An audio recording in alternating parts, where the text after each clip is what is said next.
Hello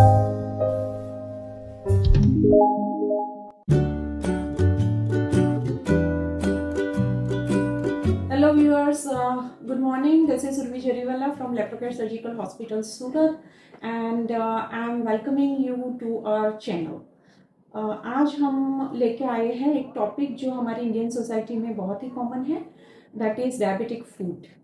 ये topic इसलिए भी आज लिया है क्योंकि मैंने जब से हॉस्पिटल ज्वाइन किया है मैं देखती हूँ कि पैर में ड्रेसिंग करवाने के लिए सर बहुत सारे पेशेंट्स आते हैं और शाम को तो ऐसा होता है कि लिटरली क्यू लग जाती है।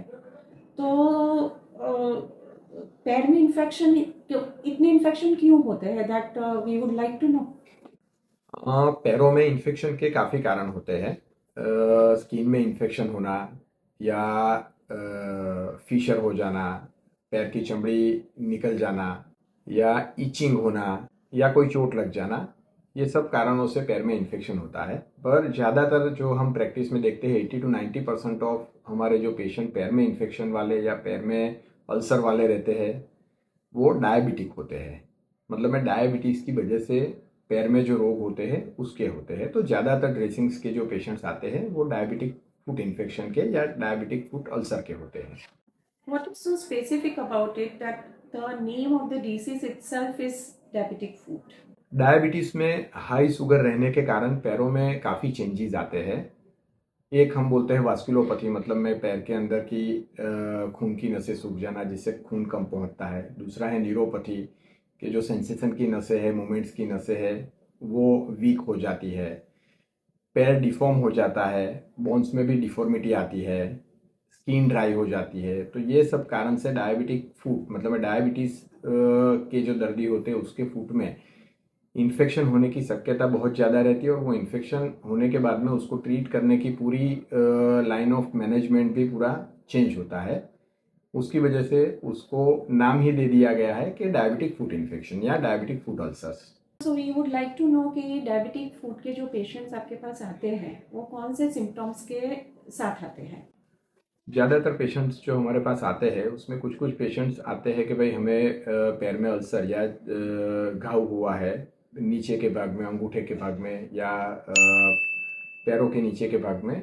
वो अल्सर हमें हुआ है और उसके 2 महीने हो गए, 4 महीने हो गए, महीने हो गए, साल हो गए, पर वो हील नहीं हो रहा है। दूसरे कोई पेशेंट आते हैं कि भाई पैर अचानक से लाल हो गया और अचानक से बुखार आने लगा।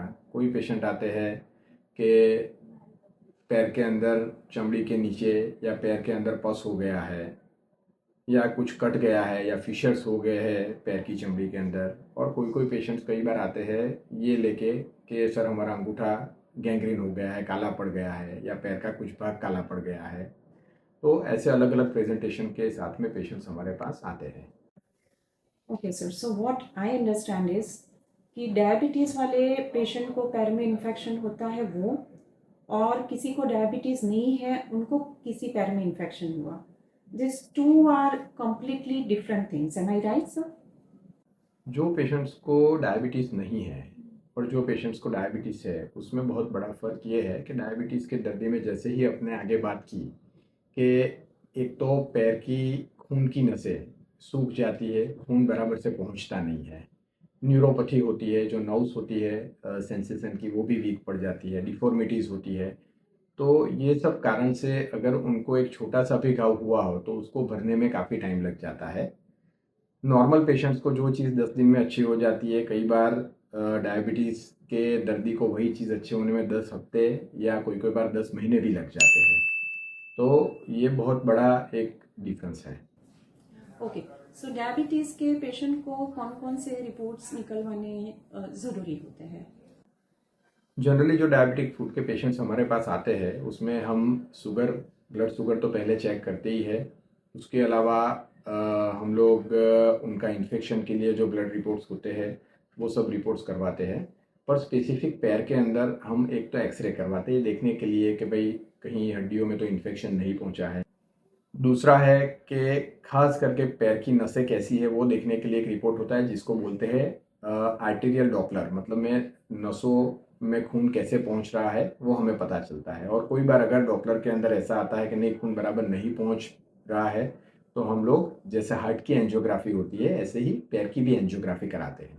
Okay, sir. So now next question is, how do you treat these patients?